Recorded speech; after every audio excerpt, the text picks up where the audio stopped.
All right, we got Zach.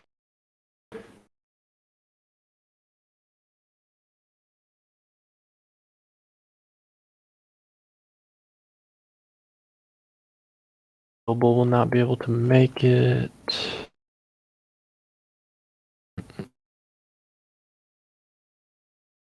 Give people a few more minutes to join. Meantime, let's see. Zach, are you here? Are you gonna have a mic and stuff? Oh, I guess I need to bring you on stage.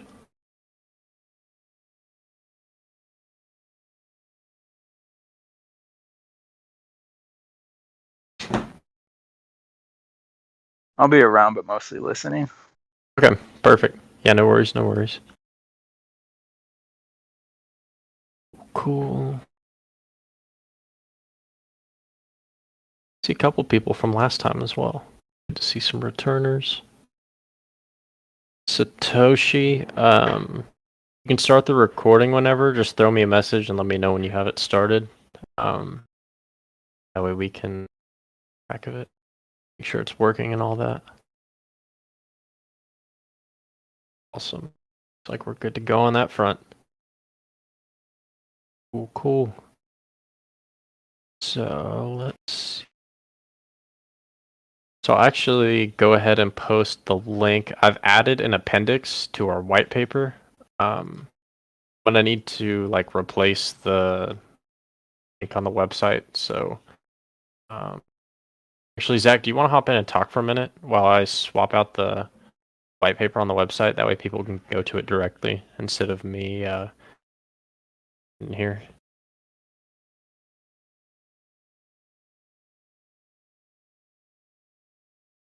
If you're available.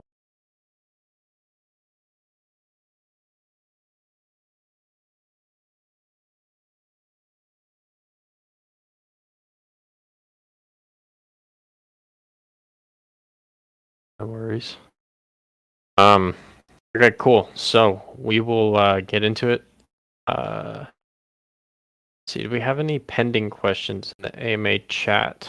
You guys are also welcome to just like raise your hand to ask questions. We'll bring you up here and you can ask your question directly. Or you can post it in the chat if you prefer to not communicate through voice. Everyone's got different preferences, so yeah, whatever you prefer. Then go ahead and post this link, a white paper for you guys. That way you can view it. And then in the meantime, I'm going to add it to our website as well. Like I'll do it after the AMA. I'll add it to the website after the AMA. That way I don't trouble you guys with that. I'll put it in the Good.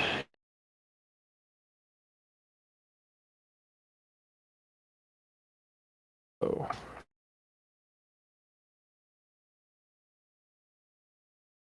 One more time before I post.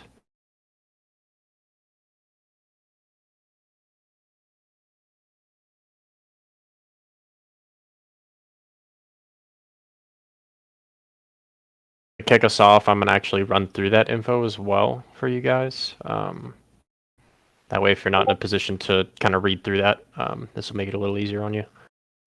So this is the tokenomics info that's been put together by Nat, tokenomics guy. Beast, for any of you who aren't familiar with his work, he does it all. He's insanely good at what he does. He's worked on several popular projects, most notably Crypto Raiders. They've had really good, healthy token economy, and they're just getting started. He works really closely with the team on everything, and so we're really excited to have him aboard. He and I have been talking a lot the last few weeks, getting all of this set up. So yeah, we're very excited to be bringing that to you guys, especially after our mint. You know, when we get to roll out the token, that's when things get really, really fun. As a community, that's where you start to see people taking home some really nice earnings, taking part in the ecosystem, that kind of thing. So we're very excited for it. Yeah, so let's get into that portion of the white paper. Again, the link is in the AMA channel.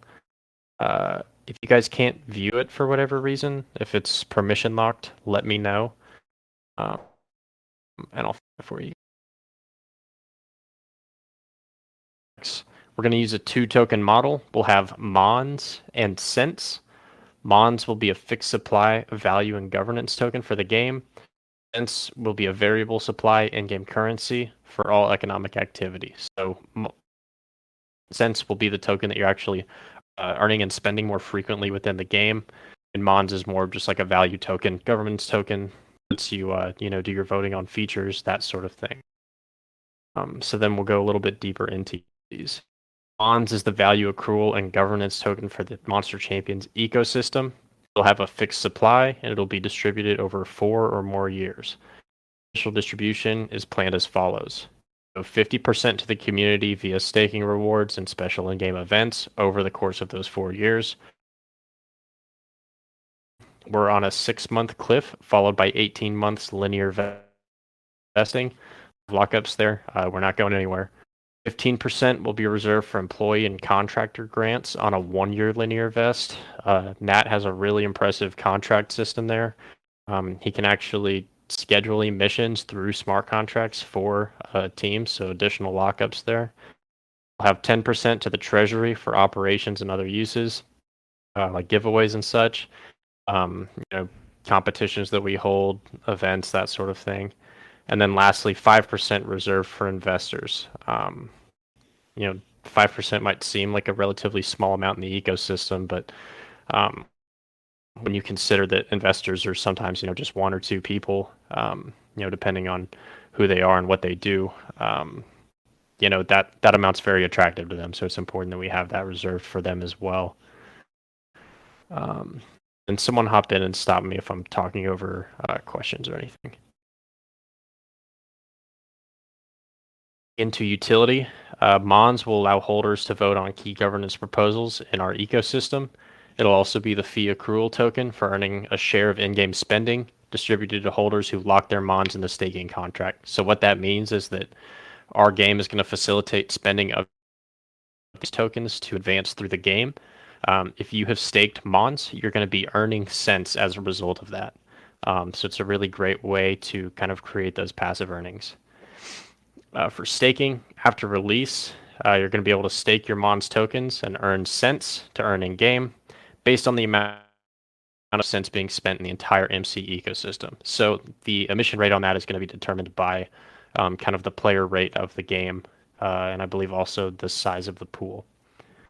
So there'll be an initial release of Mons via an airdrop. Earning will take place.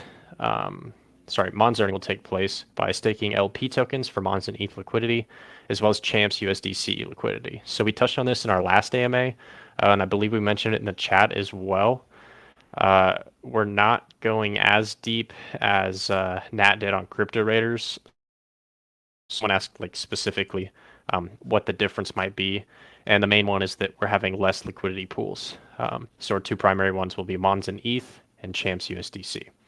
This will be the primary tool for distributing Mons into the ecosystem. Staking rewards for that will be spread out over 4 years. Cents, that'll be our in-game currency. It'll have variable supply based on being created from in-game activities and burned from its uses. So we're going to have a number of ways that you can accrue these tokens. Most of it will be tied to regular gameplay.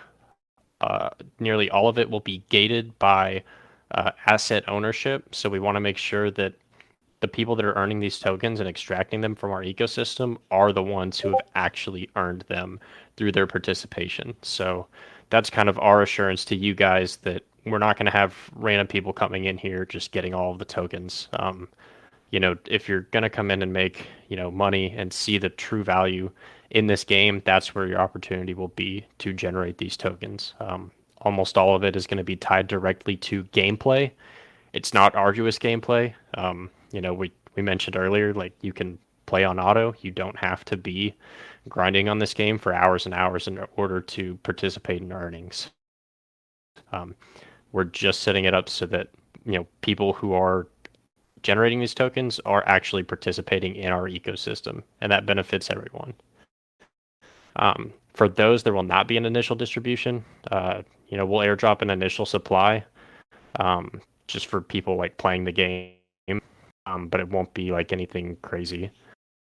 We don't want to go like hard and devalue that token immediately because it's going to be really integral to the ecosystem, and if you pump it too fast, it's not good for longevity.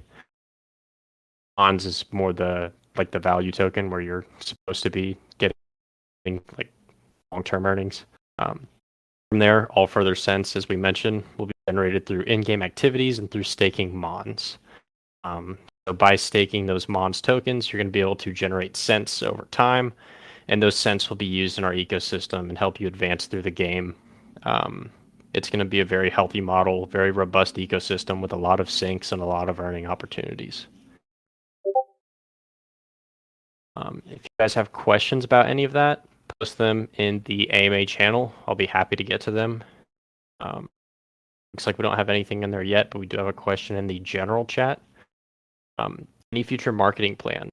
Yeah. We're not doing like any paid promo stuff leading up to Genesis Mint. Not trying to ride a hype cycle and then have it be like a crazy rise and crazy crash. We want to have very natural growth project. It's a game. It's supposed to have longevity, and you don't create longevity by hyping a bunch of people up for a short-term game. We're in this for the long haul, and we want our community members to feel the same way. However, after our launch, when we have actual cash inflow or crypto inflow, what have you, that's when we're going to be looking to get more marketing going, bring new players into this game. It's important for us to recruit both Web 2 and Web 3 individuals. So marketing on the Web 3 side is going to networking with actual people and Web 3 companies in the ecosystem, not through paid promos. That's really important to us, and we want to, if we're going to be a mainstay in the ecosystem, we really need to create those ties with the bigger entity, not with random shillers. And then on the Web 2 side, some traditional advertising is always good as well. So as we mentioned, we'll be launching on PC and then eventually in the App Store. So for getting the mobile version in the App Store out and more popular, definitely marketing will be essential there. And as I touched on a couple minutes ago, that's where a lot of profits we're taking are going to be directed towards that. So they're not going to be they'll be distributed in the form of salary, not in just like straight up extracting dollars.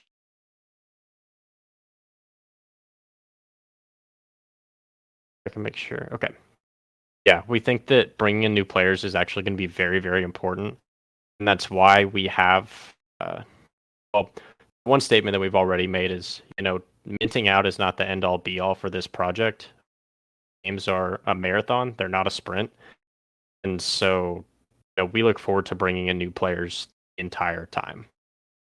A lot of projects that, to me, have red flags are the ones that are trying to pump like crazy right before the mint. We're happy to pump and want to have good momentum going into it, but at the same time, every momentum build has its like downsides too. When it starts to die down, people get it, and again, this is a marathon. You can't crush all your adrenaline at the start. So we're going to be bringing in a lot of new people as this game expands, and we hope to be the onboarding ramp for a lot of Web 2 people into Web 3. We didn't really touch on it last AMA, but this might be a good one to get into a little bit of our key system that I've designed. I think it's a really unique thing about our project, and it has to do with our onboarding system for bringing people from Web 2 to Web 3. I'll answer the AMA questions first, but someone remind me to get back to that towards the end. And also, Satoshi ping me if someone has their hand raised. I have the chat open, so I can't see if someone actually raises their hand. Esports goals. Yeah, absolutely. Are there plans to do things like disallowing Genesis champions? They'll have clear small edges in PvP. I would say No. We're putting a lot of consideration into these from the start to make sure that they're balanced. If I am lagging a lot, let me know, guys. Sorry, Moser. Maybe the recording will be clear then. But yeah, we're actually looking into the Genesis champions pretty heavily to make sure that they won't be game breaking. It's a very delicate balance of making sure we bring you guys as much value as possible while also not completely destroying the value for any other player that doesn't have one. We want it to be a competitive advantage, but not a competitive guarantee. I'll also take this opportunity to remind of the that RPS model, the rock, paper, scissors that we've created with fire, water, and nature.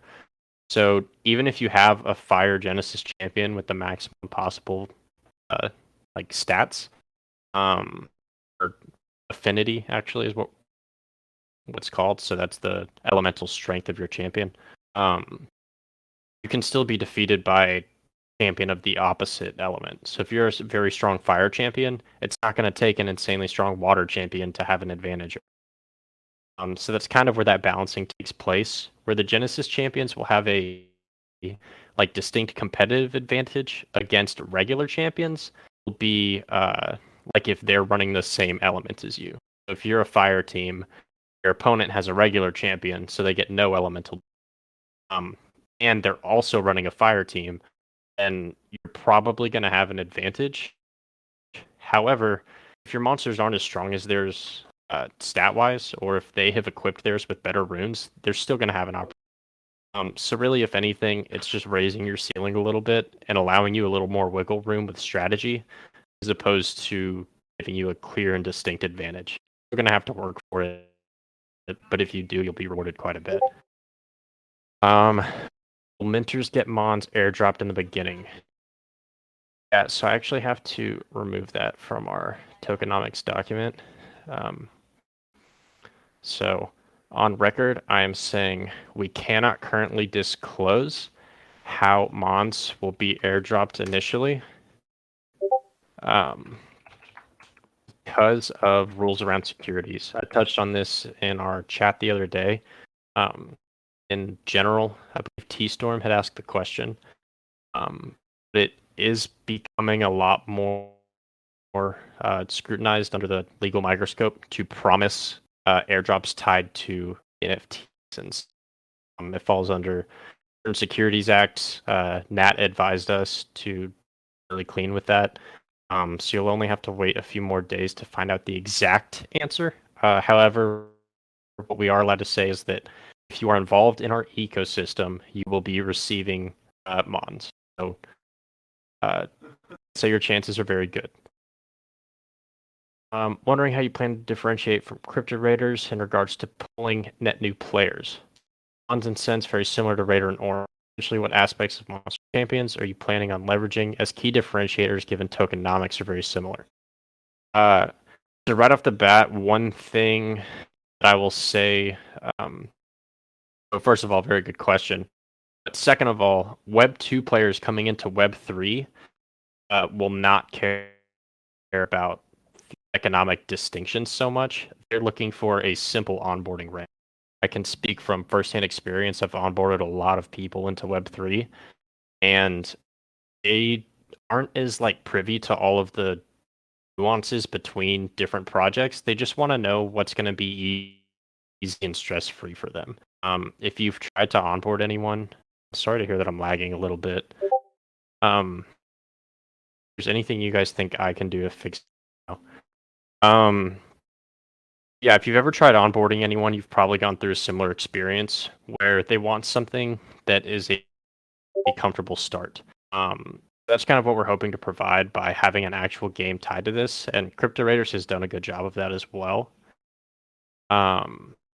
Token-wise, I would say that we are similar, though our earning is going to be a little bit different.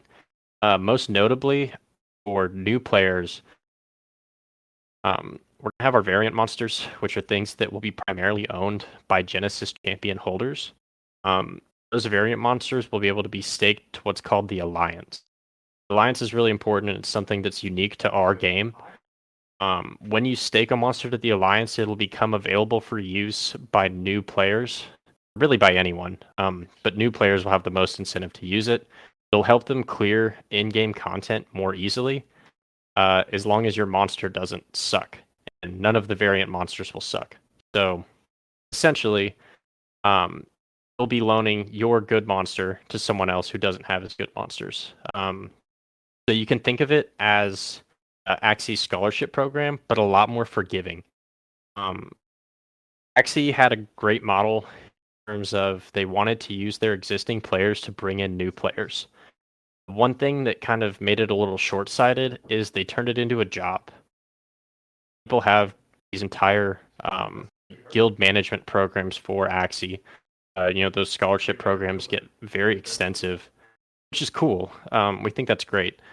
But for us, we're going to make it a little bit easier for you. If you have a monster, you can stake it to the Alliance, and it can be used by anyone.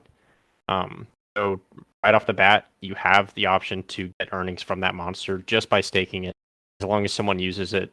And based on the number staked, they're all going to be available to everyone. So you won't have any issue getting someone to actually use your monster. Every time a player enters a dungeon, they're going to have a chance to take a variant monster with them, or an alliance monster with them, rather. But what makes this a step more unique is if that person is on your friend list, you'll have twice the opportunity to discover tokens at the end of that run. So for example, if you stake your monster to the alliance and a random person uses it, they'll have like a 10% chance to discover an alliance chest at the end of a battle to get those tokens. If that person's on your friend list, that 10% chance becomes like a 20%. And these numbers are somewhat arbitrary, so take them with a grain of salt. But it'll double your chance, how much we do know. And so then when that chance is doubled, obviously you have double the opportunity for earnings. So you can take the easy route, stake it to random people, or you can take it into your own hands a little bit, intentionally add people to your friend list, and then have them be the ones that are running those for you. So a little bit of a management system if you want to really maximize your earnings there. Let me know if that made sense, Adamuk. If it didn't, or if you have any follow-up questions for that, let me know. But I would say those are a couple distinct differences that we'll have from other games and games like Crypto Raiders. App Store only on Android for mobile. So our game we will be releasing on both Android and the iOS App Store. So any mobile platform. Since we're building it in Unity, words from our lead developer, and I believe them to be true. It's actually pretty easy to switch between platforms. You just have to install a couple packages. We're hoping to make that transition pretty quick. In terms of playability, it's important for us to have an actual app. Redesigning the UI for that to make it a clean user experience, and also getting the clearance from the App Store to have an NFT game on there will take a little bit of time, but it's going to be high priority for us. We think that the mobile market is massive, and we want to tap into that 100%. A question from T-Storm. How will trading monsters work? Will there be an in-game marketplace? What other things aside from the Genesis champions will be in the store? So, I'll take this one piece by piece. How will trading monsters work? Trading monsters will take place on chain. That's important to us for a couple reasons. One, verification. Staying true to like that Web3 mentality, and that Web3 opportunity of actual ownership of your assets and trading them is really important to us. And so trading monsters will take place on chain in our custom marketplace. So you'll be able to trade them on OpenSea, and there won't be anything wrong with that. But as many of you probably know, OpenSea is far from optimized, especially when you get into like the finer details of specific projects. There's going to be a lot of like metadata tied to these monsters. It won't be easy to display on OpenSea. They don't give you a ton of great options for that. So that's one reason that our like custom marketplace is going to be pretty important. That's where we'll have all the important information on the monsters. That way you know exactly what you're buying, all the attributes tied to it, that sort of thing. What other things aside from the Genesis champions will be in the store? Okay. So the store that we're like putting them in, Genesis champions, monsters. We will probably sell some runes and stuff. There are a lot of fun things that we can do with the store. We don't have a ton of stuff planned right now, but we will have like a treasury. We will have events, so maybe flash sales would be pretty fun, stuff like that. Beyond having the Genesis champions in there, we haven't really discussed any other like important content pieces in there. But the nice thing about a game like this is that there are a lot of possibilities. So if you have any suggestions for what you would want to see in a store like that, let us know. An in-game store will be easy, like an off-chain store with like and basic eggs, stuff like that is pretty easy. But for an on-chain store, like where the Genesis champions will be, remember that all of those assets have to be coming from us. So it's probably not going to be populated with a bunch of random stuff because that would require us, minting these things. If we're going to mint something and give it to you guys, it's probably easier to just do it as an airdrop. So yeah, for now, assume that store will just have Genesis. What are the benefits for a new player to play with the Deviant monster? Great question. So these Deviant or Variant monsters will have a lot of benefits for new players. The primary one is that all variants are going to be rare or higher in their rarity, which means that their stats are going to be inherently good.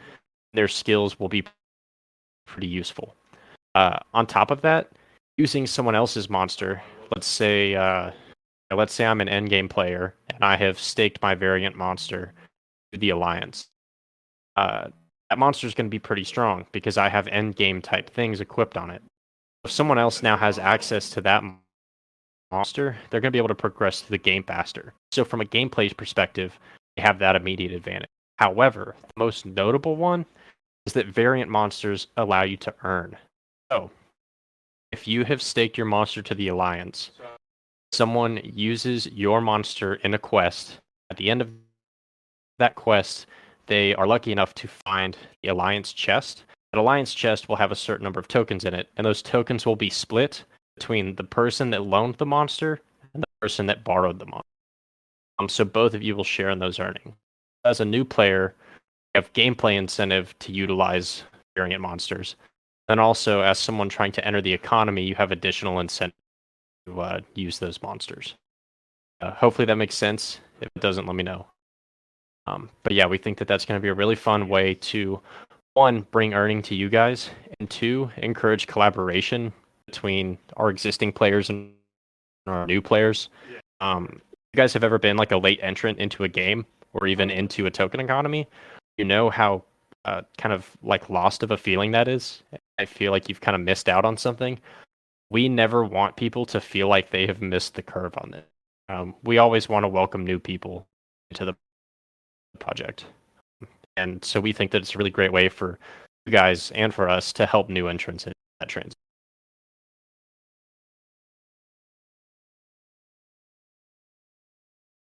Again, let me know if that doesn't, or if you'd like further explanation. Remy has a question. They can't be here, but we will have a recording for you. What's going to happen with Champion Genesis NFT? Bridge on Polygon, stay on ETH, mint on Polygon. So the Genesis champions will be on ETH. Those in particular will remain on mainnet. We could bridge them, but if we were going to bridge them, it would just make more sense to have them on Polygon from the start. In addition to that, we talked a lot about this internally, so I've got several answers for it. We talked internally about the option of minting them on ETH, then allowing players to bridge them onto Polygon themselves. What that would result in is a split collection. You'd have a bunch of pieces left on ETH that people didn't want to bridge, and you'd have a bunch of random pieces on Polygon that people did want to bridge. So we're saving everyone the trouble, and we're going to integrate that ETH component directly into our game. So the game is on Polygon. Our smart contract developer is helping on the back end make sure that our game is able to reference, rather able to verify your ownership of that champion on the Ethereum blockchain. So our game will function on Polygon. Everything obtained will be on Polygon. All the transactions will be on Polygon. However, that doesn't mean that we're barred from referencing VNet when we're checking for asset verification. So whenever you're doing something in the game that involves the use of a champion, of a Genesis champion, it'll query that on the mainnet and check for it. It won't be a gas thing. It'll be like a backend database type thing, based on my understanding. There'd be a chance to be in the whitelist. Yes. We have opportunities right now in the giveaway channel. We're actually going to be holding a Rumble Royale tournament after the closure of this AMA session. If you haven't played Rumble Royale, it's very easy. All you do is press a button, enter it, and then we'll have a moderator running it for us. You press a button, puts you in it, and it's RNG. So the last man standing wins. You don't have to do anything. You just have to watch. Actually kind of fun. It's like a little mini game, if you will. But we'll follow up with more info on that so that we can make sure that you have a chance at getting on that whitelist. And we still have several days before mint, and we want to encourage people to get on there. Not doing the super sneaky, private Discord and you jump through hoops to get on the whitelist. We want people that believe in the project. So don't want to piss you off in the process. We're here for you. How do you plan on facilitating the onboarding transition of Web 2 players into Web 3 when mobile versions come out? So that's an awesome question. And I feel like this is a good opportunity for me to start touching on our key mechanic. So we may have mentioned earlier, I know you're relatively new to the Discord, but the game will be playable both on-chain and off-chain. So for our Web 2 players, obviously they will be off-chain. They're not going to know how to interact with the blockchain, most likely. They're not going to be used to doing the transactions. Polygon in particular takes a little bit of effort beyond mainnet because you have to figure out how to do L2 stuff. However, we have a solution to that, and it's our key system. Essentially, what this is going to look like is, as you play the game, you're going to collect all sorts of resources. Like any game on Web 2 or on Web 3. As you play the game, you discover items. You're going to get monsters. You're going to get artifacts. Runes. A lot of just stuff that's going to be stored off chain, because if we're putting that all on chain by default, there's going to be a lot of transactions to handle, and that takes away from the gameplay experience. So, sorry, kind of ran away with that a little bit there, but the key system is really important. Because as you play the game, you will be collecting these keys. They're very simple. We're just going to kind of give them out from time to time for certain tasks that will require manual interaction. Also kind of an anti-botting measure and like an anti-alt measure. We're going to have certain requirements that you have to meet potentially like every week in order to claim these keys. Will allow you to move your stuff from off-chain to on-chain. Essentially, it will be your ticket to minting something. The reason we can do something like this is that we're on the Polygon blockchain. It costs basically nothing to record a transaction. So essentially what we'll be doing is giving you guys the power to mint the resources that you want on chain. That becomes important for trading in particular. You don't have to store all your monsters on chain, though it is encouraged, in the spirit of Web3. But yeah, so that's one important thing to note with the key system is we're going to be distributing those to you guys a bit to ensure that only the people that will use them are receiving them, not a bunch of bots, not a bunch of alts. And then for our Web 2 friends, it becomes particularly important because if you play this game on Web 2 the entire time and we don't have a key system, when you decide that you want to start going on chain, you have no way to move your assets onto the blockchain. Uh, only exception to that would be if we allowed open minting. However, if we allowed open minting, people would have no incentive to have their stuff on chain in the first place. Just simply collect all the resources you wanted, then move the rare stuff on chain, and that destroys our rarity curves. That helps us, or that hurts us in terms of our game economy. So we want to keep it balanced, and our keys are a way of doing it. The keys will have rarities tied to them. You'll receive a distribution of keys that are pretty indicative of the rarity distribution for in-game items. So we mentioned a little while ago that from a normal egg, you'll have a 89% chance for a rare monster, 1% chance for a super rare monster, and then a 1% chance for an ultra rare monster.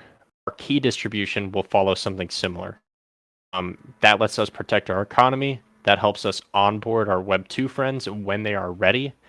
That helps us help you manage your inventories better, manage your on-chain activities better.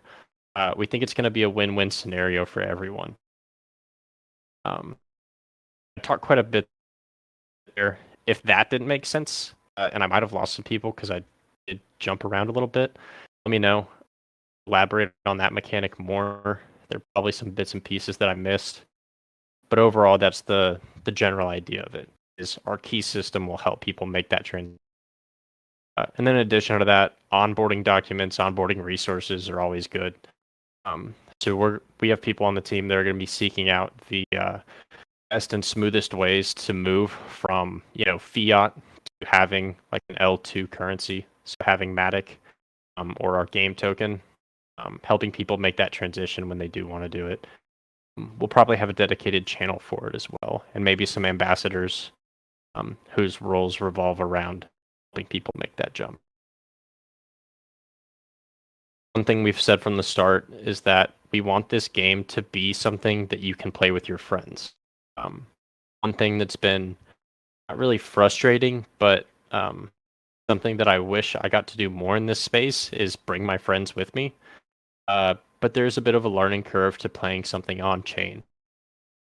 So we really hope to provide that dual experience where you can play on chain or off chain. That way you can bring your Web 2 friends with you and help them in that transition when they're ready to kind of jump into the Web 3 space and make those earnings.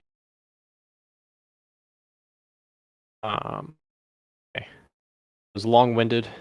Apologize. I'll be moving on to T-Storm's next question now. Your limit to how many people can use your variant monster. Yeah, we haven't set like a predetermined limit yet. We're going to want to do some testing first and run some like forecasting formulas to make sure that we have an accurate understanding of what the demand will be for those before we implement any sort of like limit. Our preference would be to have a tight limit up front and then loosen it as available.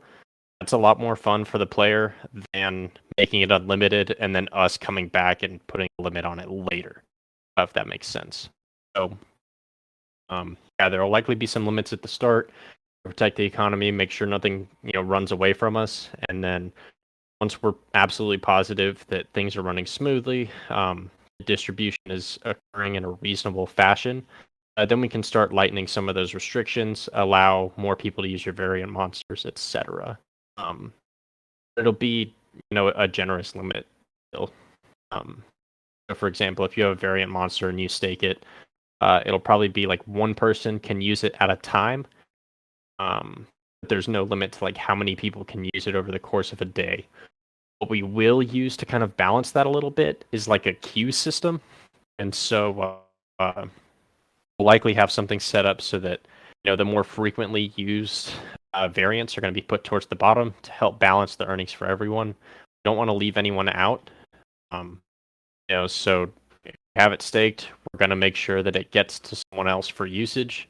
But if you want to take it into your own hands, we're going to try to implement systems where you can like directly lend it to someone as well. So instead of staking it to General Alliance, you can like make it private. That way someone has to have like an access code to use it or something like that. It's a little bit more lift on the developer side. So it'll take some time to implement something like that, but long term, that's something that we want to do.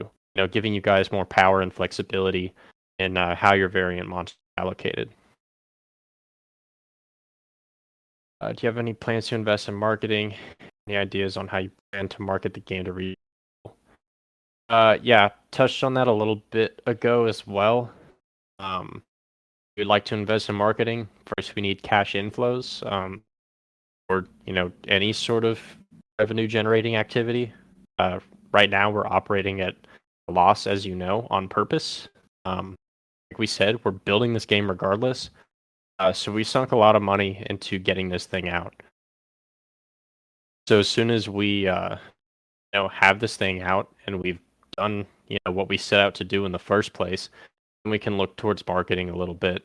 We have a pretty good portion of our expected inflows allocated towards paying proper marketing.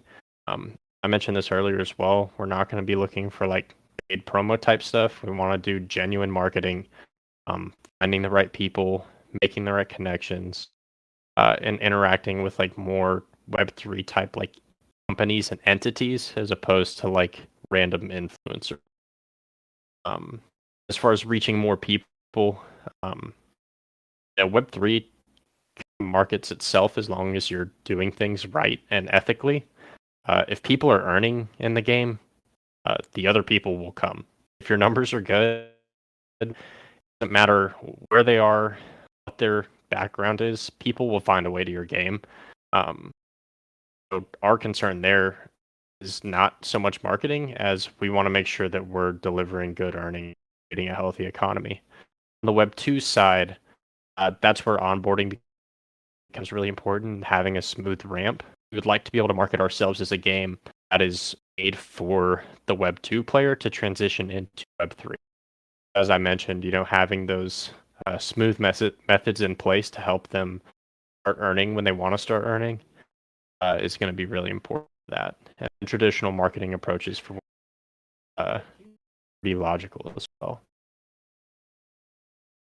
Will evolving monsters work? Yeah, no worries. If you're late. Also, as a reminder, we are recording this. So if you don't have time to stay for the whole thing, but you do still have questions, feel free to post them. We'll get to them, and then we'll let you know, or we'll confirm with you that we answered them, so that we can, make sure it's on the recording for you. So to T-Storm's question, how will evolving monsters work? Will it affect the rarities of the evolved monster and the unevolved monster? Yes. So when you evolve a monster, it will go up like a half rarity, call it. So if you evolve a rare, it becomes a rare plus. If you evolve a super rare, it becomes a super rare plus. An ultra rare is an ultra rare plus. And then the same is true for common and so to evolve a monster, you need a duplicate of it. So with just 2 monsters, you can evolve them. However, we have a pretty elaborate core system, which will allow for additional stat gain before and after evolving a monster. And those are all reliant on duplicates as well. So 2 monsters to evolve. However, each monster has 3 empty core slots. You can slot a duplicate on. So if I have 2, we'll use Moo Sprout as an example, because he is my favorite. He's a perfect angel. He's a very cute little starter. I'm actually going to post a picture of him for anyone who doesn't know him by name, because he is my favorite. Anyway, here we go. Bam. So if you have 2 Moo Sprouts, you can evolve them into a bovine evolution. Or you can slot one onto the other. So what that would look like is if you have a duplicate, you slot it as a core, instead of evolving it, your stat gain will be less than if you evolved it outright. However, you can fit up to 3 cores, so 3 duplicates on each base. When you evolve a monster, half of the stat gain from each core is retained in the evolution. I will make a graphic, not right now because I cannot draw, especially not on the fly, but I will make a graphic for you guys because this is actually a feature that I'm really proud of. But essentially, when you evolve a monster, half of the stat gain each of its cores will be retained in evolution. So, if you want fastest bovine possible, you'll evolve one moose sprout with another moose sprout. If you want the strongest bovine possible, maximum stats on it, you'll need one moose sprout for the base, one moose sprout for the evolution feeder, 3 additional moose sprouts to feed into the base's slots, the cores, 3 more moose sprouts to feed other bases core slot. That's a total of 8 moose sprouts so far. 2 bases and 6 to fill the cores. When you evolve them, it becomes a bovine. So 8 moose sprouts into a bovine. Bovine has 3 additional core slots on it for 3 additional moose sprouts. You do not have to put bovines in that slot. Just a moose sprout is fine. So that would be a total of 11 bases to maximize the stats on an evolution or on any given monster. So there's a lot of flexibility there. It means that, also, let me pull up a document so I get these numbers right. Game design document. But essentially what it looks like is the first duplicate that you get, so just evolving to moose sprouts outright. And I'll actually post these core values with our lead developer a couple weeks ago. But tracking back to the core slots, you can use a minimum of 2 to evolve, a maximum of 11 total. And each of those is like a slight stat bump, such that the largest stat gain is from the first 2. So evolving a monster gives, I believe it's a 20% stat gain. Hold on, I have this in a spreadsheet. I apologize. I'm trying to like multitask here. Probably not the best thing in the world. Bear with me for just a second while I find this. I'll actually post a screenshot of the mechanics for you guys.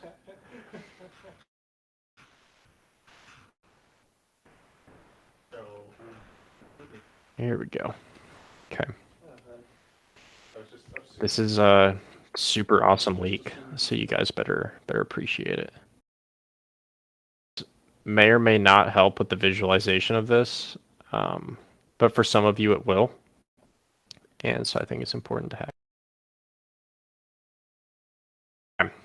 So I'm going to walk through this chart real quick for those of you who have access to the visuals. So this is an example using an ultra rare with 8,000 HP for its base HP. So we have a base at level 1 with 8,000 HP. When you slot a core onto that base, it receives a 10% boost, so a total of 800 HP. Probably good that I'm explaining this right now, because people would have to figure this out through the gameplay otherwise, and it might be a pain for you. So the second core gives you a 6% bonus, so significantly less than the 10%, but still a good benefit for those of you who are min-maxing specialists. If any of you have played games competitively, you know what min-maxing is. Very important end game component where you're trying to max your gains. It comes at a cost, but it's well worth it in competitive play. So then you see core 3 gives a 4% boost. So the first core that you've slotted there gives you a boost equivalent to both the second and third cores combined. So then similarly for the other base, you've got core 1, core 2, core 3, 10%, 6%, 4%. The reason those values are cut in half is, while it is a base, one of them has to be the true base for the evolution. So if you picture 2 moose sprouts that are being combined, one of them will serve as like the true base, which means that it will retain all of its core bonuses, whereas the other one will only retain half. Also, you can see on the next row, you have Evo gain. That's the base times 0.3, 30%. So to walk you guys back through this, an evolution increases your stat by 30%. So that just means acquiring one duplicate. First core will increase it by 10%, so significantly less, but still beneficial. And then after that, there's a bit of a drop off. The reason that we weight it this way is so that players are encouraged to collect more than one, but not required to. If you really want to maximize your stats, you're going to collect as many of these as possible and combine them, if you're a true maxi. However, if you just like Moose Sprout and you want to create a bovine, all you need is two of them. It also gives players a lot of options. Like for me, I'm a completionist. I will fill every core slot before I evolve something, and then once I evolve it, I'm going to fill all of those core slots as well. I have a lot of friends that prefer like the cost efficiency approach. So you would do like maybe one core on each one, since that's like the biggest cost benefit, if you will. Yeah, see, Moosers and I have actually had private discussions on this too, because he's asked about game mechanics quite a bit. So I know you're competitive. But yeah, so some of this stuff gets a little technical, and I apologize for the people on the AMA that don't really care about this stuff as much. But I love sharing this stuff with you guys because this is my wheelhouse. This is where I get to do all of my work and really get to have fun with designing the mechanics. So there's a lot of in-depth stuff like this in the game. I'm going to work on cleaning up my game design document in a way that makes it shareable with you guys. There's like some private mechanical information that shouldn't be shared necessarily. It's considered like bad practice to share like a full game design document. But I think if I take a couple of the hard numbers out of there and leave it as just like vague percentages, then there shouldn't be any like or risk in sharing that. It'd be really helpful for understanding game mechanics and such. But yeah, what question was this even about? Oh, how will evolving monsters work? Yeah, so there you go. That's how evolving monsters works from a stat perspective and from a monster perspective. Only need two. Want to make the evolution. When will we move to rare, epic, legendary, or super rare? Rare isn't in the title of all three. Oh, yeah, we've had some community conflict over whether we should call them rare, epic, and legendary, or rare, super rare, and ultra rare.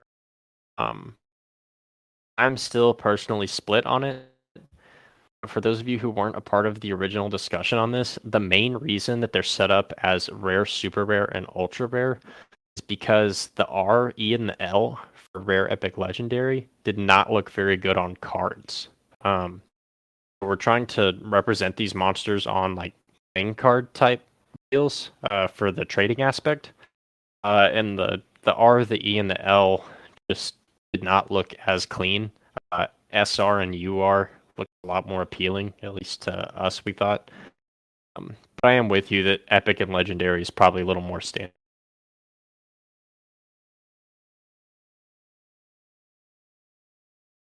But yeah, we'll consider that still moving forward.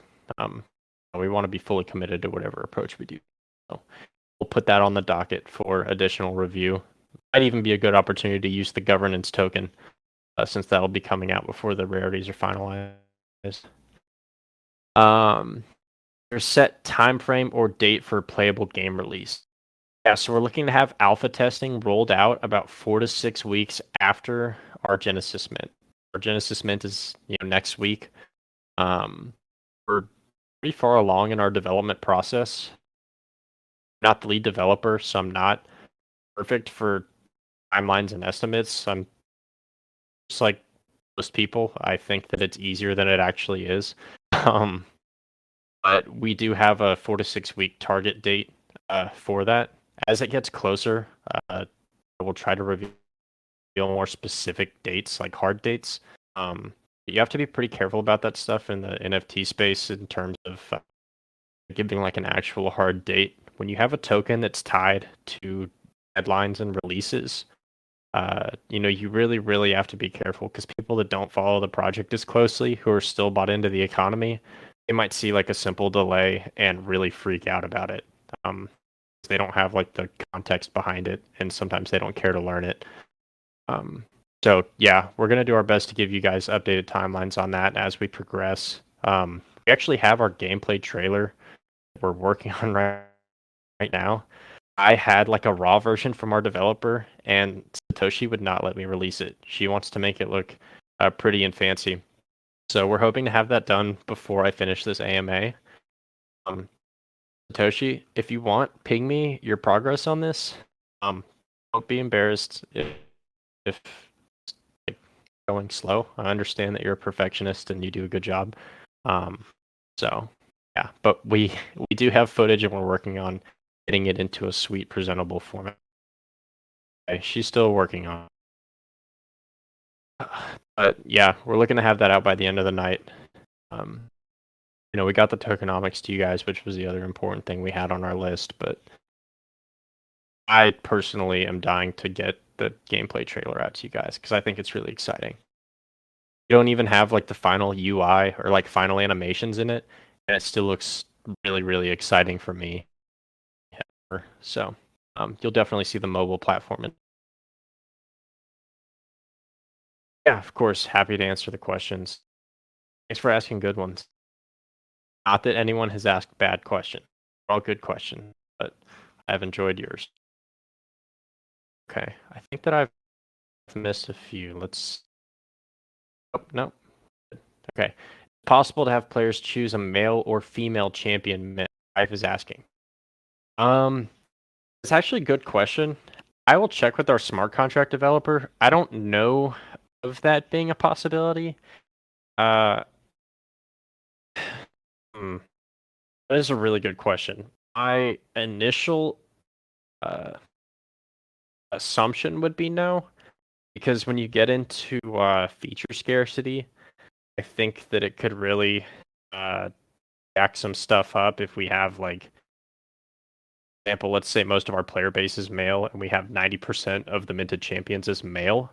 We have more than enough features to support that, so I actually could talk to our smart contract developer and see if we can work that out somehow. With Mint coming up so soon, it might be hard to implement something like that, but let me get back to you on that. That would be really cool. Actually thought about that a little bit myself. I know in the game itself, when you're creating like your basic champion, so we're gonna have like a create your character at the start of the game. I have a couple like super basic cosmetic options.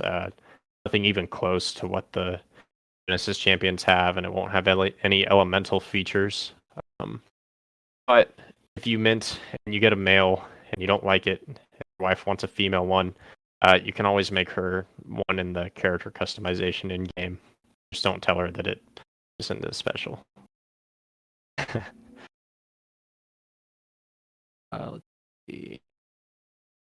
Completionist gang, here with you. It seems we have a lot of people in here that are on board with that, so I love to see that. I'm excited that this is an NFT collection and that we're doing something that's on like cutting edge technology and like a really an emerging technology in my opinion.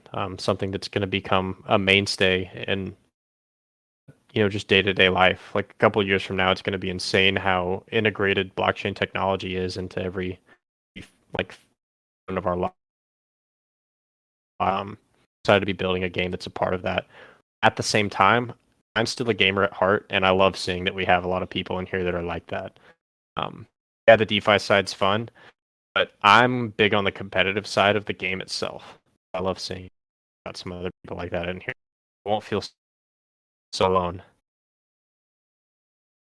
Really good question from Moozers. Will every rune be sellable on chain? This is something that I have fought back and forth with internally. I cannot decide, and I would actually love to have a conversation with you guys about that. To kind of talk through some of my thoughts. We'll touch on it here, and then we can carry it. For the people that like actually care about that, we can carry it on outside of the AMA. But my thought is this: a huge portion of the game revolves around finding the perfect rune. If you've played any mobile game with a structure like this, like with like auto idle play component, Endgame is a lot of like leaving the game on auto when you're busy and coming back and looking through your runes, seeing which good ones you found and trash ones you want to throw away.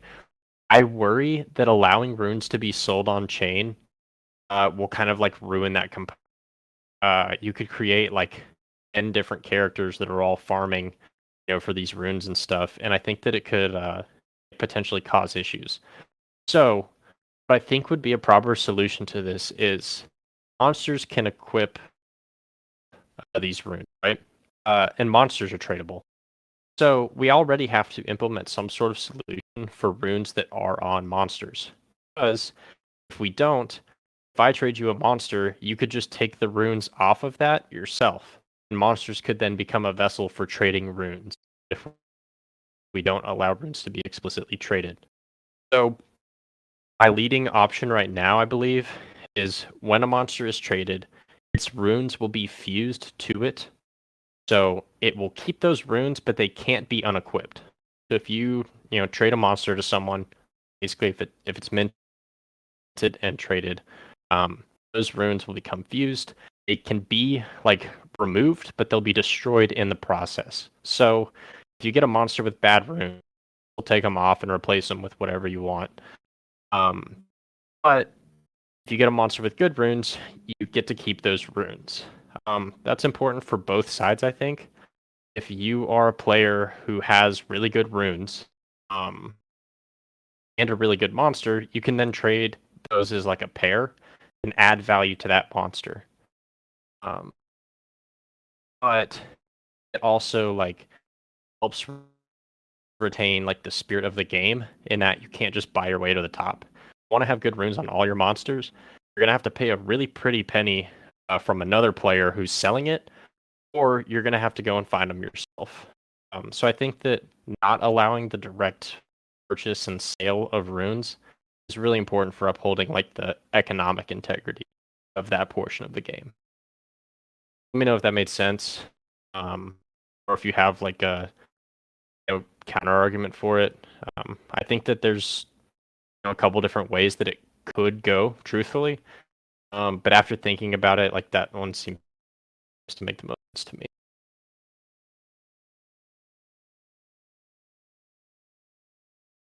Yeah, exactly. I think it helps protect the smaller players who may not have the opportunity to get super good ones. But at the same time, like if you buy a good monster and it has good runes on it, it's a win-win. And it also helps like a smaller player who finds a good rune, maybe gives them the opportunity to make something out. And there are actually a couple interesting things I could see emerging from that structure as well. Like in my opinion, the thing I proposed sounds pretty good. But there are also some interesting loopholes that I could see emerging. Like for example, if I can't trade runes, but I can trade, a monster with runes on it. Maybe I have a really good rune and I don't have a good monster. I need to find someone that trusts me enough to send them their monster so that I can put the rune on it for them. Because I can't trade them that rune. If I trade it on a monster to them, it becomes fused. So I could see some really interesting scenarios where people become like rune dealers of sorts, where they're not interested in collecting monsters. They just want to get a bunch of good runes and then put those runes on other people's monsters for them. So yeah, there's some interesting depth that can emerge from that rune system. And I am actually kind of interested to see, uh, can I implement these like rules and regulations around like how the economy works? Yeah, right. Rune dealers. But yeah, once we implement those rules and regulations, it kind of those stops to help prevent like anyone from breaking the game or finding like some really clear advantage against other players or buying their way to the top. I'm interested to see the ways people get around them and some of the economic strategies that people adopt. There we go. Are we back? My computer just lost connection, so I'm on mobile right now while I try to get that back up and running. Sorry about that. But yeah, I think I like answered all the questions so far. I'm looking back through the AMA chat on my phone to see if there's anything. Oh, nice. Okay, so mobile does sound better. I apologize then for all this time, anyone that I was lagging for. Maybe it was my fault. I'm at a hotel right now and the Wi-Fi is pretty subpar, so. Yeah, second half of the rune question. Let's hear it.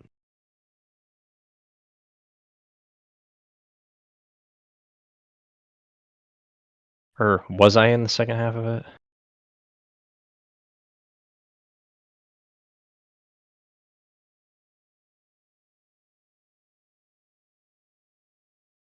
Moosers, let me know if there's something that I was missing there, or that if I didn't finish answering it fully. I somewhat lost train of thought. Okay, here we go. Will we be using golden currency to power up runes like in other games with 4 or 5 stat gains to drive us insane when they hit badly? Oh, interesting. Yeah, that one didn't show up on mine for some. Oh, yeah, it did. Okay, sorry, I just missed that the first time around. Appreciate it. Yeah, absolutely. We want to cause as much pain as possible for you guys when you play this game. Feeling good is not a thing. Getting good should always involve a little bit of pain. So yeah, we will absolutely have like an RNG based upgrade system, but we're not going to be tying that to real money because that's just mean. So we're going to have like an off-chain currency in addition to our 2 on-chain currencies. We'll have just gold, just like simple gold, and that'll be used primarily for like those rune upgrades and stuff. I love those RNG mechanics in games. I think they're really important. I think that's what keeps the end game fresh, and I think that's what creates like that dynamic gameplay and that strategy behind your approach in these games, and helps kind of I don't know. It lets you collect a lot of runes while still not being perfect, and kind of forces you to manage your resources properly and do some cost benefit analysis. As in depth or casual as you want. That's essentially what's happening. And yeah, so yes, we will have that mechanic. We're just not going to make you pay real money for it because putting real money into an RNG upgrade mechanic that heavily would be just wrong. Yeah, there will be an achievement system for collecting monsters. Sorry, Ferris, I'm going to do yours in a second too. Yes, achievement system for collecting monsters. Also keep in mind that this is a live shipping game. So while we are going to have all of these, they're not all going to be present like immediately at the start. Rune mechanics will be present at the start. A lot of the mechanics we've talked about so far will be present at the start. And I'll double check on our roadmap. I think we have the most updated version out in terms of like timelines. But I might need to release like a gameplay graphic timeline to help people know like what features are coming when. Whether there's dates on there or not. I think it'd be good for people to know like the order of priority so that they know like, at launch, here's what's going to be in there. Here's what we're prioritizing after that. That also gives the community a chance to give their feedback and tell us what they think we should prioritize. I can't promise that we'll follow it because, we love you guys, but you may not always know what, is the best from a developmental standpoint. But we want to include you guys as much as we can in that because, we do have a very insightful community. You guys ask awesome questions, and many of you understand the complexities of game mechanics. So we want to give you guys options and influence there wherever possible. But yes, achievement system will be in there for collecting monsters. We'll have it in a number of ways. The white paper mentions champs. Yeah, champs should be cents in the white paper. I went in there and added that appendix part with Nat's new tokenomics review, but I haven't gone back and changed any like previous mention of champs. Here we go. Yeah. Sorry. I changed all of the $ champs, but I did not change the non-$ champs. So it should actually be a cents USDC liquidity pool. Thank you for pointing that out.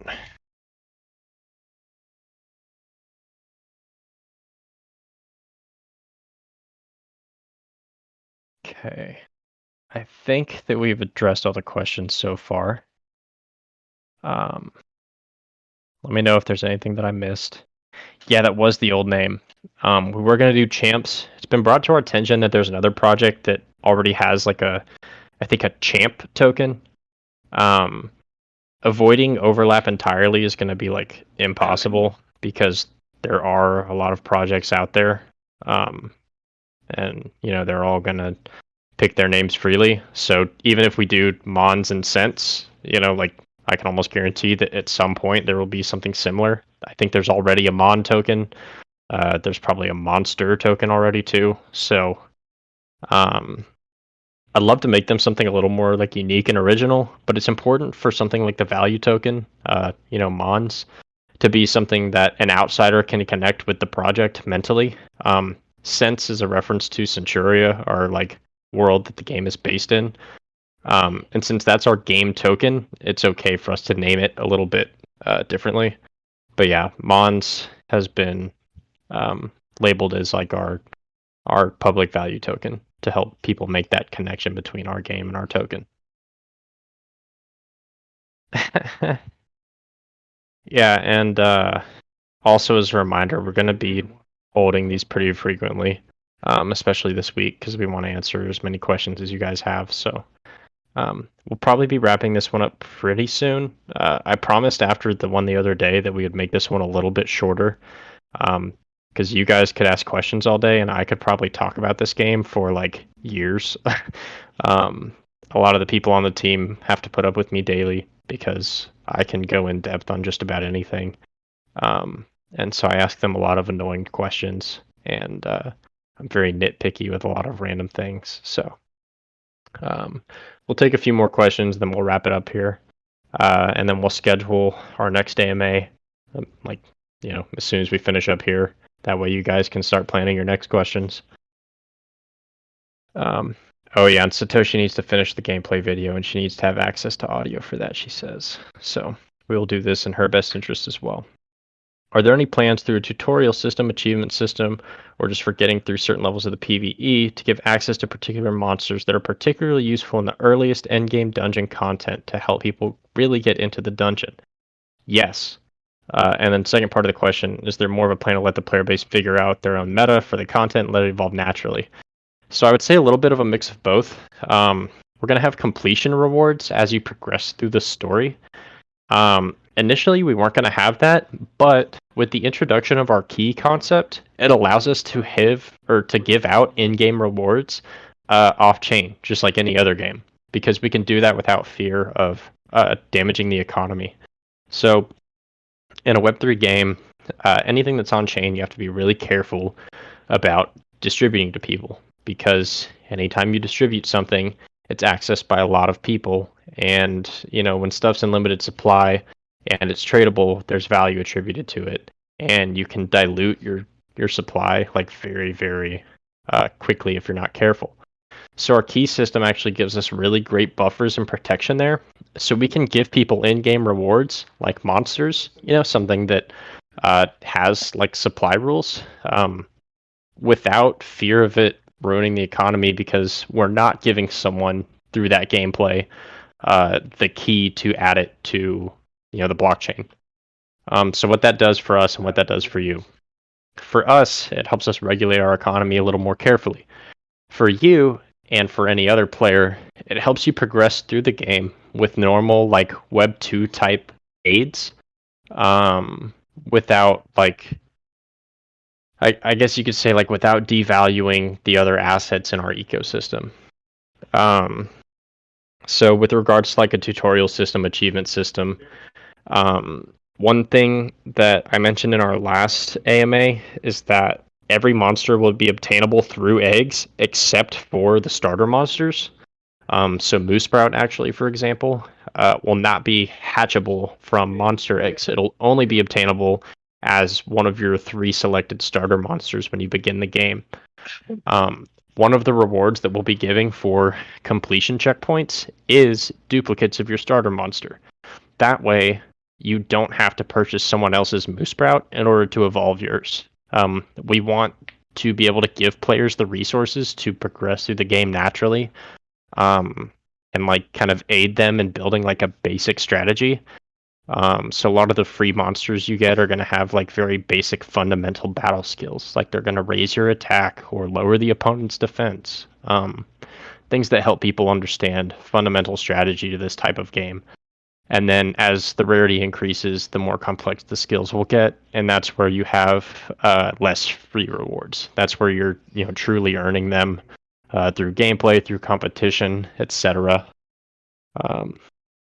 So yeah, but very important to us that we do help people along that like initial journey and give them a couple free rewards along the way. And having those inherently off-chain helps us.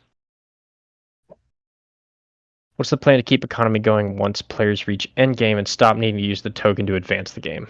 Yeah, kind of like Mooser said, games like this, there's always room for improvement. If I wonder if a curve, like a visual representation of this exists, but the end game for stuff like this is centered around like very marginal improvement, but in a way that's like fun. So finding a new rune end game means that you might put it on your best monster, right? However, when you put that rune on your best monster, now its old rune is available. So you might put that on your second best monster.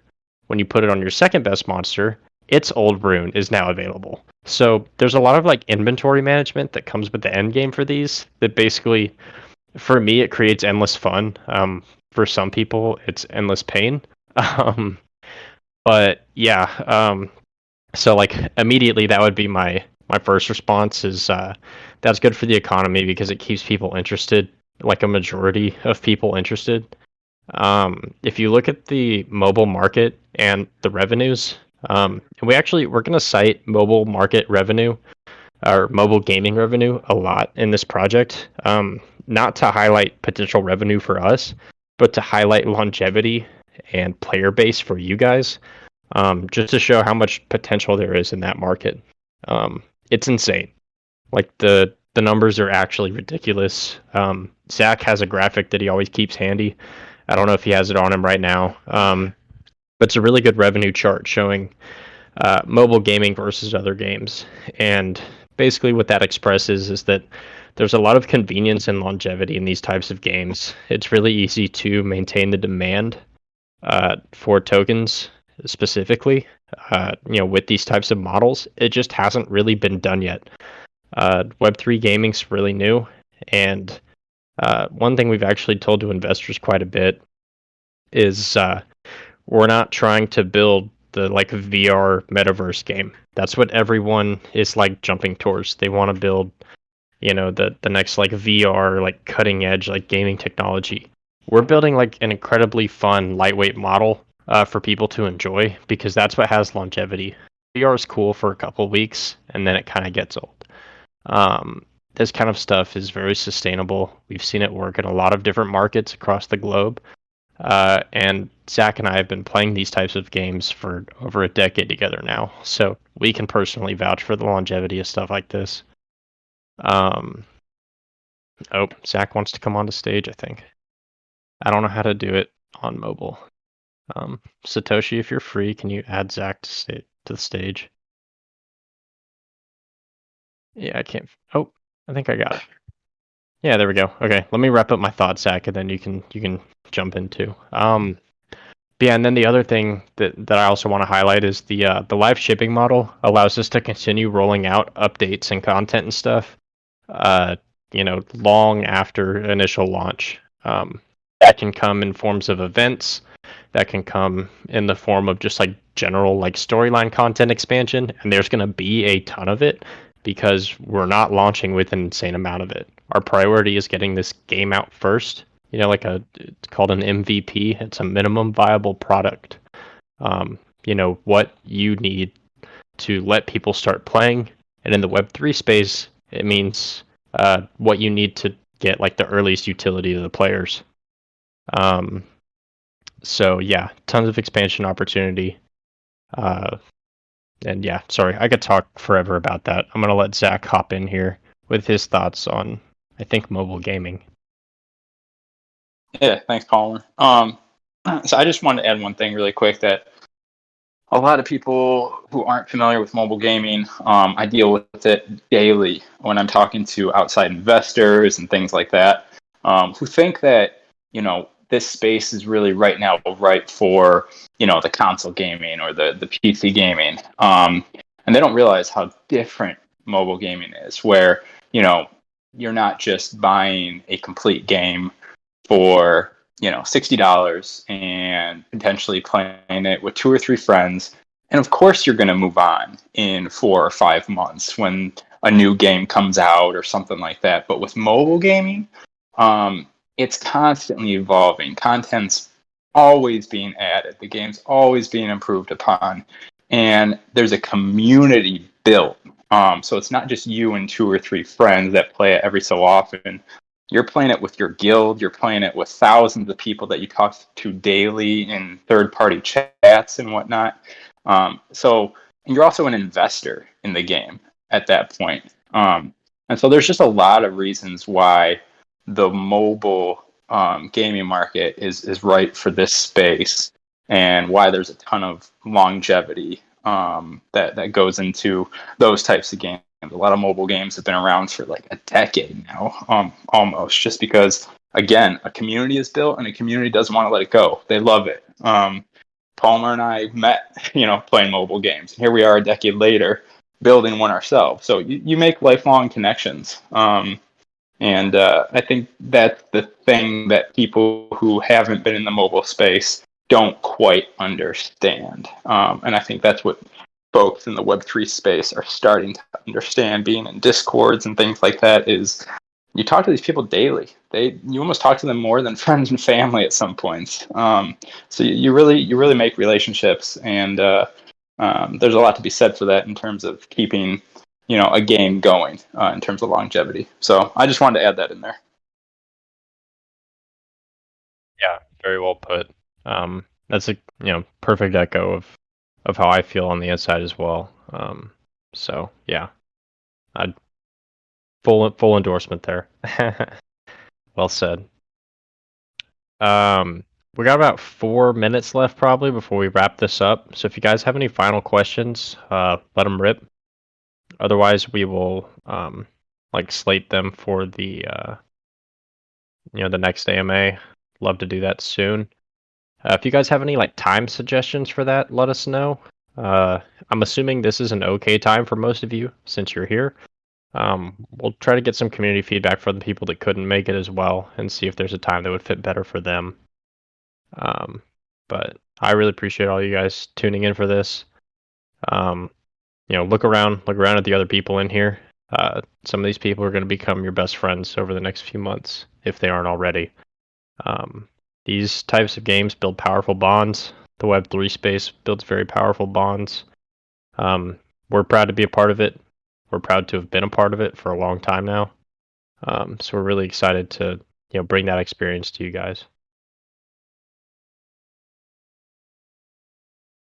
Man, we got a couple people typing, so we'll see. It's an okay time. It is past midnight. Yeah, I apologize that it's late for some of you.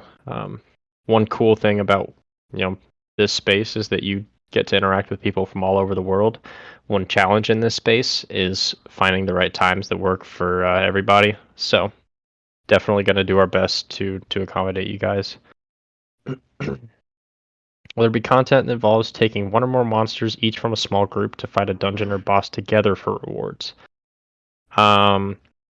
So with regards to that, are you asking like a small group of multiple players? Or like within your own team? Because every battle you'll be using multiple monsters from your own team. Yeah, absolutely. So guilds is slightly later in the roadmap because the integration for that is going to take some time. But Zach and I have actually played a lot of games with really good models for their guild systems. So ours is going to be like a very calculated hodgepodge of all of these mechanics, and we're going to really be bringing some awesome opportunities with the guilds. The one I'm most excited for is guild versus guild. So when that launches, it'll be just like you playing against a guild member from another guild, like a rival guild. But as that evolves, we hope to have like coordinated battles that involve like real-time strategy from multiple contributors. So it's easy for us to integrate something like, you know, your monsters paired with other guild members' monsters all fighting on auto, but like that's not fun. So what we really would like to do is real-time strategy, where you're fighting against another guild in real time, controlling your monster. Um, that's where stuff gets really intense, and that's where these games can get very, very like fun and gripping. I can't tell you how many intense like real-time guild battles I've been through over the years. Um, and I crave that experience. Like it is so fun. Especially if you're a competitive type personality. It is really awesome. Uh, that's just a great way to make friends. Maybe a good way to make a couple enemies too. But yeah, great question.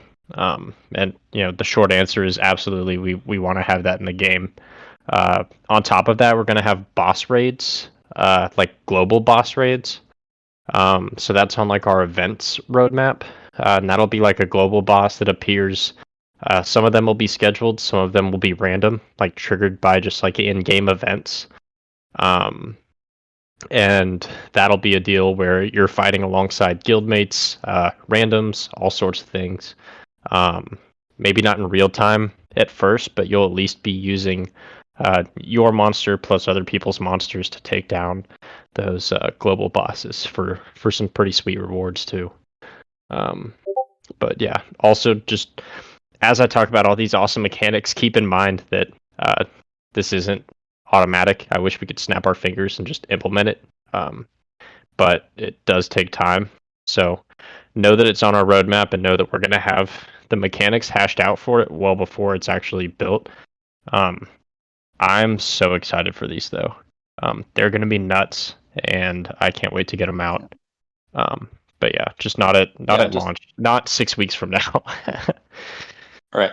And just to echo what Palmer kind of said, as we're focusing in on community and whatnot, and knowing that community is a key thing for these ecosystems, like Palmer said, we are going to be having a lot of community teamwork focused things on our roadmap. A lot of us grew up, well, maybe not a lot of us, but many of us grew up playing team sports, and this is kind of like the adult version of that. You grow out of that, or you have to leave it behind and you miss it, and you get into a game like this and realize I'm a part of a team again, and you kind of get that sense of camaraderie and whatnot. And it's just fun to go questing, with, whenever I play a console game, I love co-op. I don't like doing things by myself. I like to be with friends, be with teammates, whatever, to tackle things. So we definitely have that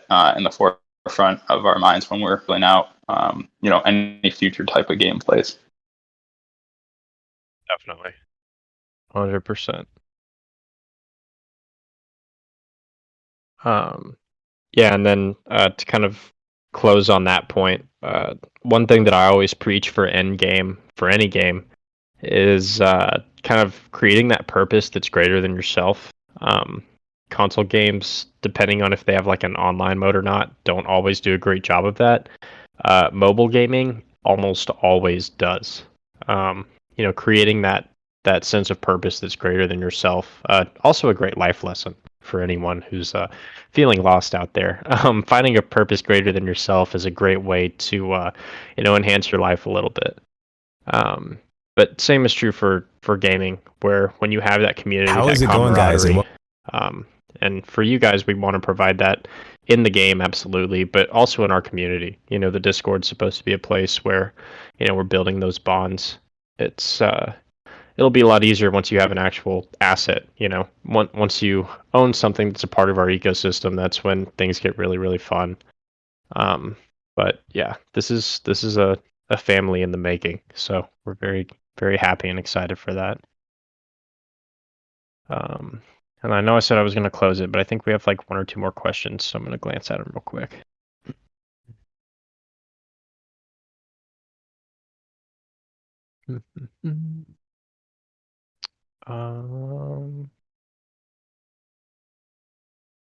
Yeah, I touched on the champion component.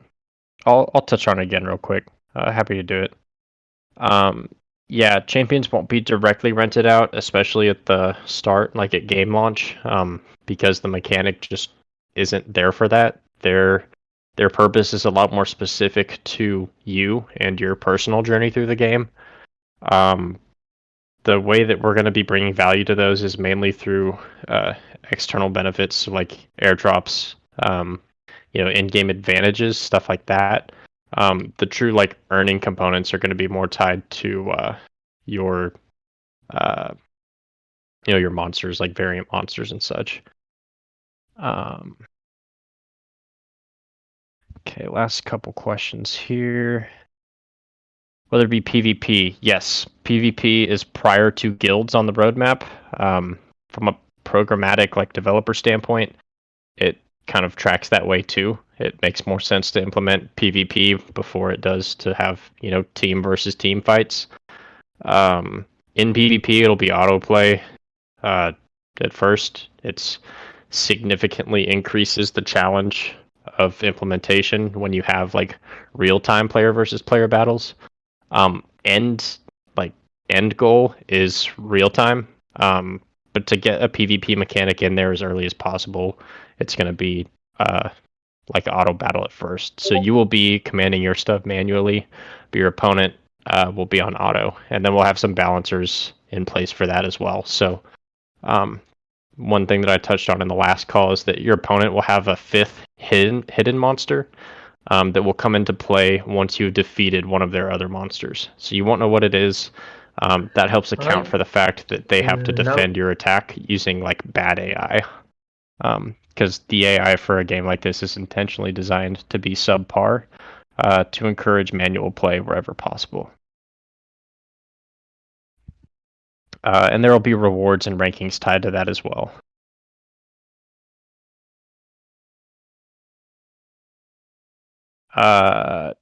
More idle type game than open world. You don't have like a avatar that walks around or anything.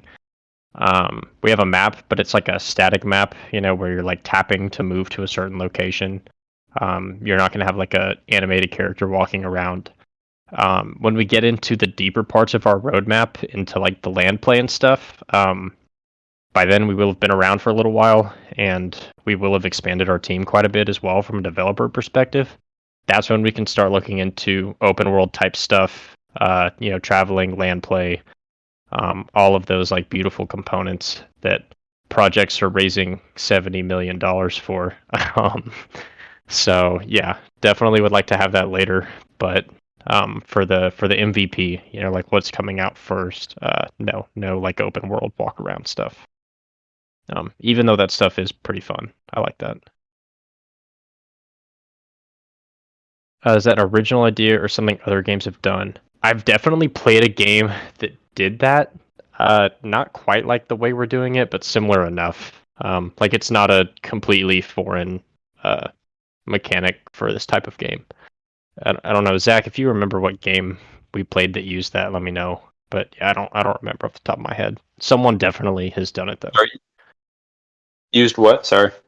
Like in PvP, it's a 4v4 battle, but your opponent gets an extra monster, so that it kind of balances the fact that they have to play with AI. Satoshi is begging me to end this AMA. Yeah, she's trying so hard to edit that video with no sound. I'm sorry, Satoshi. Yeah, absolutely. From a balancing perspective, the AI helps a lot. Like that bonus monster.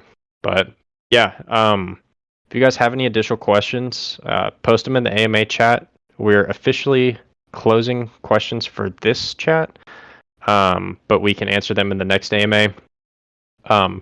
I love talking about these, and the AMA is a really good chance for me to go deeper in detail on some of these mechanics and some of y'all's questions. If you have like a smaller question, you're always welcome to post it in the general chat.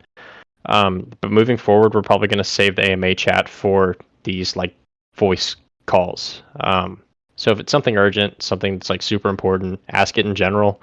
If it's something that you want to hear expanded on, like more specifically, save it for an AMA, and happy to talk through it. But yeah, we're going on about an hour and 40 minutes now, so probably about time to wrap this up. But thank you guys so much for joining. We're going to go ahead and start a Rumble Royale tournament in our general chat for anyone here that doesn't have whitelist and still would like to have a shot at getting it. I think it's probably about at least 50-50 split. Most of you have it already.